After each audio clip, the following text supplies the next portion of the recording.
आज काम करते करते एकदम थक गया हूँ। थोड़ी देर इस नदी के पास बैठकर विश्राम कर लेता हूँ। फिर घर जाकर माँ के हाथों का स्वादिष्ट भोजन करूँगा। अब श्याम एक पेड़ के नीचे बैठकर विश्राम करने लगा। तभी उसे नदी के अंदर एक राजकुमारी का प्रतिबिंब दिखाई दिया और तब श्याम भयभीत होकर खड़ा हो जाता है। तब वो राजकुमारी कहती है, राजकुमार, तुम मुझे भूल गए क्या? मैं तुम्हें ही बुला रही हूँ। मैं मुसीबत में हूँ। कृपया मेरी सहायता करो। मैं तुम्हारा ही इंतजार कर रही हूँ। इतना कहने के बाद उस राजकुमारी का प्रतिबिंब अदृश्य हो जाता है। तब ये सब देखकर श्याम की रूह कांप जाती है। उसकी सांसें तेज चलने लगी और तब श्याम खुद से कहता है, कौन थी ये? पानी में ये किसका प्रतिबिंब था?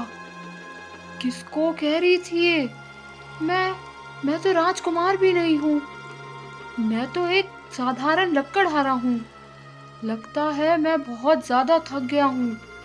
ये मेरा भ्रम होगा। मुझे अब घर जाना चाहिए। इतना कहने के बाद श्याम तेज कदमों से चलकर घर पहुंचता है। अभी भी उसकी धड़कनें तेज चल रही थी। तब, श्याम, आ गया बेटा तू? तू इतना घबराया हुआ क्यों है? क्या हुआ? सब ठीक तो है ना? नहीं माँ, कुछ नहीं हुआ। बस थोड़ा थक गया हूँ। थोड़ा विश्राम करूँगा तो ठीक हो जाऊँगा। तुम भोजन ले आओ, जोर से भूख लगी है। श्याम अपनी माँ से इतना कह तो देता है, लेकिन अभी भी उसका दिल जोर जोर से धड़क रहा था। उसकी आंखें उस दृश्य को भूलने का नाम नहीं ले रही थी। अब अगले दिन सवेरा हो चुका था। सूरज बादलों से निकल चुका था। पंछी चहचहाने लगे थे। माँ, आज मुझे आने में देर हो जाएगी। तुम चिंता मत करना। अब जल्दी से मेरी 4 रोटी और गुड़ की डली बांध दो। मैं नहा धोकर जल्दी ही जाऊंगा। अब श्याम नहा धोकर शीशे के सामने खड़े होकर तैयार हो रहा था कि तभी शीशे में उसे फिर वही रात वाली राजकुमारी फिर दिखाई दी और तब वो कहने लगी, राजकुमार, तुम मुझे भूल गए क्या? मैं तुमसे ही कह रही हूँ। मैं मुसीबत में हूँ। कृपया मेरी सहायता करो। मैं तुम्हारा ही इंतजार कर रही हूँ। इतना सुनते ही श्याम फिर से भय से भर गया। उसकी दिल की धड़कनें फिर से तेज हो गई। उसकी जुबान लड़खड़ाने लगी। तब श्याम कहता है, आखिर कौन हो तुम? और क्यों मेरे पीछे पड़ी हो? मैं तो तुम्हारा राजकुमार भी नहीं हूँ। मैं एक साधारण लकड़हारा हूँ, लकड़हारा। अब फिर शीशे से राजकुमारी अदृश्य हो जाती है। तब श्याम सोचता है, ये राजकुमारी मुझे कल रात को भी दिखाई दी और अब इस शीशे में भी। माँ को बता दूं क्या? अरे नहीं, माँ बेकार में चिंता करेगी। अब श्याम इसी कश्मकश में बगैर खाना लिए ही लकड़ियां काटने जंगल चला जाता है। तब पीछे से माँ कहती है, श्याम, बेटा श्याम, चला गया क्या? काम के पीछे सारी चीजें भूल जाता है। आज अपना खाना भी भूल गया। अब श्याम जंगल की तरफ लकड़ियां काटने जा रहा होता है। तब रास्ते में उसे रामू मिलता है। श्याम, कैसा है भाई? आज तो तू चिंतित दिखाई दे रहा है। कोई समस्या है क्या? नहीं भाई, कोई समस्या नहीं है रामू। सब ठीक है। इतना पूछकर रामू तो चला जाता है। तब श्याम अपने आप से कहता है, मैं चिंतित तो हूँ, परंतु मुझे जो 2 बार राजकुमारी का प्रतिबिंब दिखाई दिया है, मैं कैसे बताऊं? कोई मुझे समझेगा भी नहीं, बल्कि मजाक उड़ाएंगे सभी। इसलिए मैंने रामू को कुछ बताया नहीं। अब श्याम रात को वापस अपने घर आ रहा होता है। तब रात का काला अंधेरा बादलों पर गहराने लगा था। चांद ने भी अपनी दस्तक दे दी थी। तब शाम को चांद में फिर से राजकुमारी का प्रतिबिंब दिखाई देता है और वो वही सभी बातें दोहराती है। राजकुमार, तुम मुझे भूल गए क्या? मैं तुमसे ही कह रही हूँ। मैं मुसीबत में हूँ। कृपया मेरी सहायता करो। मैं तुम्हारा ही इंतजार कर रही हूँ। इतना कहने के बाद राजकुमारी का प्रतिबिंब फिर अदृश्य हो जाता है। तब श्याम कहता है, कौन है ये राजकुमारी? मुझे ही क्यों दिखाई दे रही है? मैं तो इसे जानता भी नहीं, और मुझे राजकुमार कहती है। कोई ना कोई रहस्य तो अवश्य है। अब की बार दिखाई देगी तो पूछ ही लूंगा कि वो मुझसे क्या मदद चाहती है और मेरा कहाँ इंतजार कर रही है। इस रहस्य के पीछे क्या है, मुझे इसका पता अवश्य लगाना होगा। इतना सोचकर श्याम अपने घर चला जाता है। फिर सोचते सोचते उसे रात को नींद आ जाती है। अगले दिन वही रोज की तरह श्याम फिर लकड़ी काटने जंगल जा रहा होता है। राजकुमार, श्याम उसकी तरफ देखता है। तुम मुझे भूल गए क्या? तुम्हें थोड़ा भी याद नहीं? मैं मुसीबत में हूँ। कृपया मेरी सहायता करो। मैं तुम्हारा ही इंतजार कर रही हूँ। तब श्याम हिम्मत करके पूछता है, मैं राजकुमार हूँ क्या? तुम मुझे राजकुमार कहकर क्यों पुकार रही हो? और मैं तुम्हारी मदद कैसे कर सकता हूँ? और तुम मेरा इंतजार आखिर कहाँ कर रही हो? मैं तुम्हें ये बताऊं कि मैं तुमसे कैसे सहायता चाहती हूँ और मैं कहाँ तुम्हारा इंतजार कर रही हूँ। इससे पहले मैं तुम्हें तुम्हारे पूर्व जन्म की ओर ले जाना चाहती हूँ। अब राजकुमारी श्याम को उसके पूर्व जन्म की बातें बताती है। पूर्व जन्म में तुम राजकुमार वेदांत थे और मैं राजकुमारी भानुप्रिया। मेरा और तुम्हारा विवाह होने वाला था। तब एक दिन हम दोनों जंगल से गुजर रहे थे। राजकुमारी भानुप्रिया, आप दुनिया की सबसे सुंदर राजकुमारी हो। मैंने बहुत प्रतिस्पर्धाएं जीती, मगर आपका दिल जीतना मेरी सबसे खूबसूरत जीत है। और राजकुमार, आपका साथ मेरी सबसे बड़ी ताकत है। राजकुमार, सच सच बताना, अगर मैं कभी आपसे रूठ जाऊं तो क्या करेंगे आप? तो पूरा राज्य छोड़ दूंगा, लेकिन आपको मनाए बगैर चैन नहीं लूंगा। तो वादा कीजिए राजकुमार, चाहे कुछ हो जाए, कुछ भी बदल जाए, परंतु आपका प्रेम कभी नहीं बदलेगा और आप केवल इस जन्म में ही नहीं, हर जन्म में मेरे ही रहेंगे। राजकुमारी भानुप्रिया, मैं आपको वादा करता हूँ, दुनिया से लड़ जाऊंगा, लेकिन आपका हाथ कभी नहीं छोड़ूंगा। इतना कहते हुए अब दोनों के घोड़े तेज रफ्तार में दौड़ने लगे। तब राजकुमारी का घोड़ा आगे निकल गया और राजकुमार वेदांत का घोड़ा पीछे रह जाता है।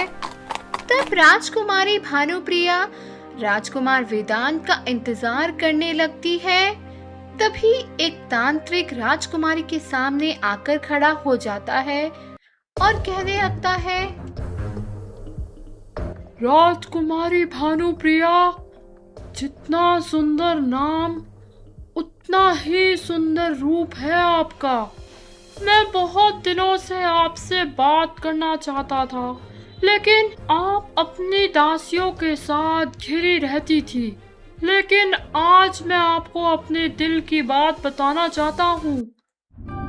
राजकुमारी, आपकी तस्वीर मेरे दिल में पहले से ही बसी हुई है और आज आप इस तरह मिलेंगी, मैंने कभी कल्पना भी नहीं की थी।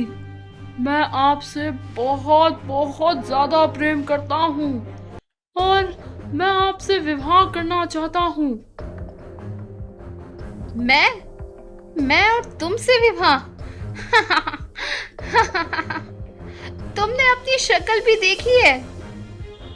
जाओ और अपनी शक्ल एक बार शीशे में तो देखो।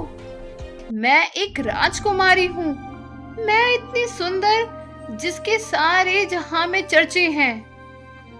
और तुम तो मेरे राज्य में ही रहते हो, तो तुमने सुना नहीं क्या कि जल्द ही मेरा विवाह राजकुमार वेदांत के साथ होने वाला है।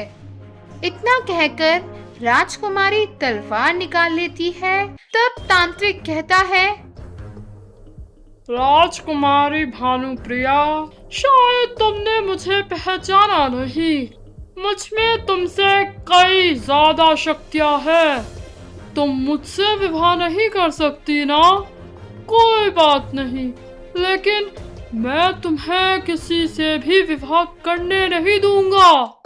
यदि तुम मेरी नहीं हो सकती, तो मैं तुम्हें किसी और का भी नहीं होने दूंगा। अब तांत्रिक अपने मंत्र का उच्चारण करता है और कहने लगता है, मैं तुम्हें श्राप देता हूँ। तुम एक पत्थर की मूरत में कैद हो जाओगी और कई वर्षों तक इसी तरह मूर्ति में कैद रहोगी और इसी तरह तुम अपना जीवन व्यतीत करोगी। इतना कहते ही राजकुमारी मूर्ति में कैद हो जाती है। तभी राजकुमार वेदांत आते हैं और कहते हैं, तुम कौन हो और मेरी राजकुमारी इधर आई होगी? तुमने उन्हें देखा क्या? अच्छा, तो तुम हो राजकुमार वेदांत। तुम राजकुमारी भानुप्रिया को ढूंढ रहे हो ना? उसे तो मैंने पत्थर की मूर्ति में तब्दील कर दिया। अब वो हमेशा हमेशा के लिए मूर्ति में कैद हो गई है। तुमने मेरी राजकुमारी को पत्थर की मूर्ति में तब्दील कर दिया। अब मैं तुम्हें छोड़ूंगा नहीं। तब तांत्रिक बोलता है, तुम मेरी जान लोगे?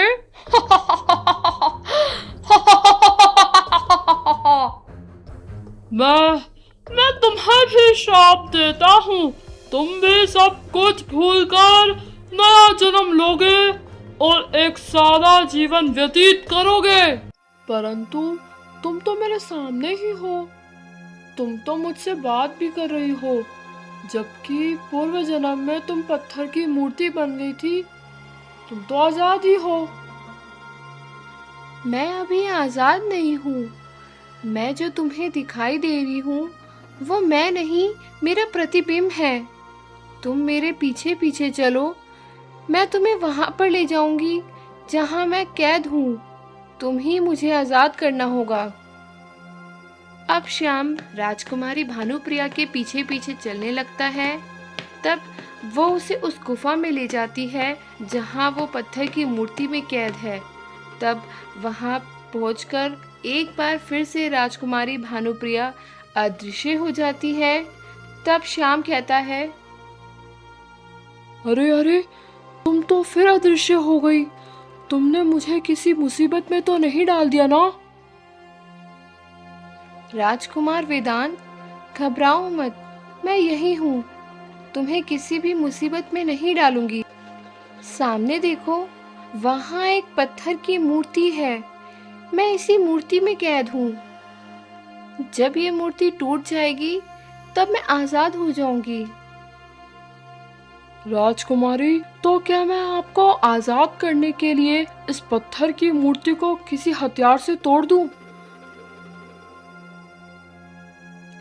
नहीं, ऐसे नहीं। तुम मुझे आजाद करने के लिए इस मूर्ति को किसी भी वस्तु से स्पर्श नहीं कर सकते। यदि तुमने किसी हथियार से तोड़ने की कोशिश की तो मुझे चोट लगेगी। अब श्याम थोड़ा चिंतित हो गया, परंतु बोला, तो फिर मैं तुम्हें कैसे आजाद करवाऊं? मुझे लगता है ये जो दर्पण है शायद ही मेरी आजादी का मार्ग है, क्योंकि इसमें हमेशा मेरा प्रतिबिंब दिखाई देता है। ये दर्पण मेरी मूर्ति के सामने भी नहीं है, फिर भी मेरा प्रतिबिंब दिखाई देता है। तुम खड़े होकर देखो, इस शीशे के सामने तो तुम्हें तुम नहीं परंतु मेरा ही प्रतिबिंब दिखाई देगा। अब श्याम शीशे के आगे खड़ा होता है, तब उसे भी खुद का चेहरा नहीं परंतु राजकुमारी भानुप्रिया का प्रतिबिंब दिखाई देता है। हाँ, तुम सही कह रही हो, इसमें तो मैं नहीं बल्कि तुम ही दिखाई दे रही हो। अब श्याम दर्पण को ध्यान से देखता है, उसे छूकर भी देखता है, मगर कुछ भी समझ में नहीं आता। मुझे तो कुछ भी समझ में नहीं आया, इसके अंदर कोई रास्ता भी नहीं दिखाई दिया है। मैं कैसे तुम्हें आजाद करूंगा? राजकुमार, यही तो समस्या है, परंतु तुम बहुत बुद्धिमान हो। कोई रास्ता खोजो, मैं जानती हूँ तुम अवश्य हल निकाल लोगे। अब श्याम चिंतित हो जाता है और सोचने लगता है कि राजकुमारी को कैसे आजाद करवाऊं। थोड़ी देर सोचने के बाद कहता है, यदि मैं तुम्हारी मूर्ति को किसी हथियार का इस्तेमाल करके तोड़ता हूँ तो तुम्हें चोट लगती है, जिससे तुम्हारी जान भी जा सकती है, और दर्पण तुम्हारी आजादी का मार्ग है, तो क्यों ना मैं दर्पण को ही तोड़ दूं? क्या पता दर्पण को तोड़ने से तुम्हें चोट भी नहीं लगेगी, तुम्हें स्पर्श भी नहीं करना पड़ेगा, और तुम कैद से आजाद हो जाओगी। हाँ राजकुमार, तुम शायद ठीक कह रहे हो, इसलिए मेरा प्रतिबिंब इस दर्पण में दिखाई देता है।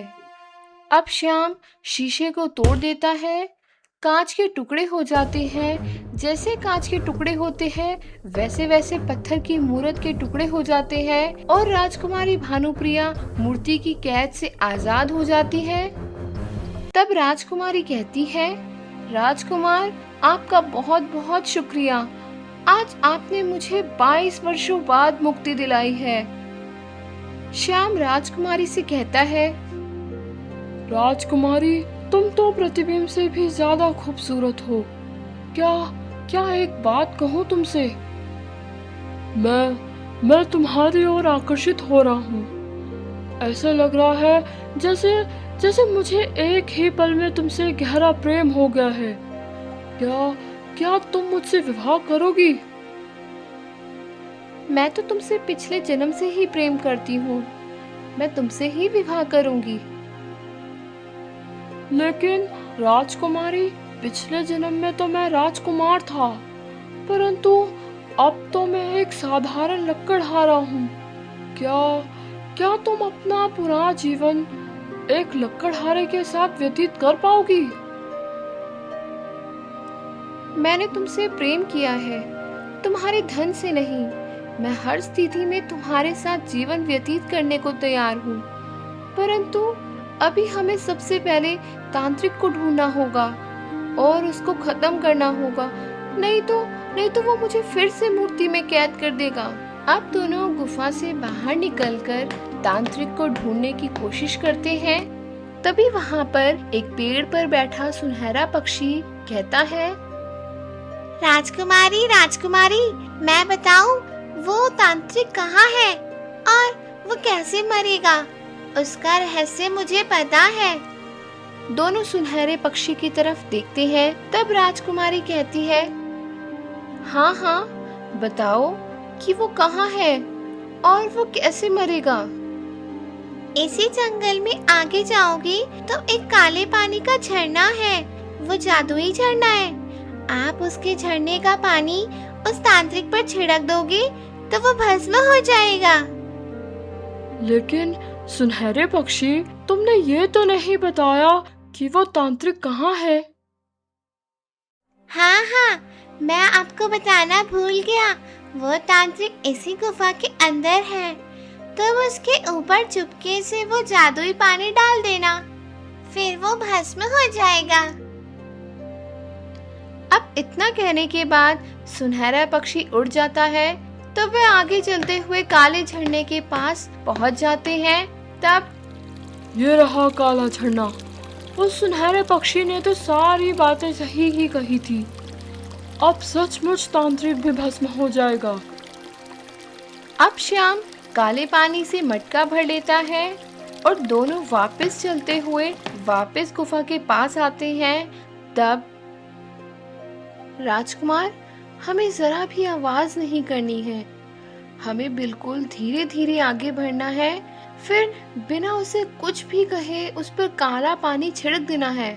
अब दोनों गुफा के अंदर पहुंचते हैं तो देखते हैं तांत्रिक अपनी साधना में लीन है, उसकी आंखें भी बंद थी।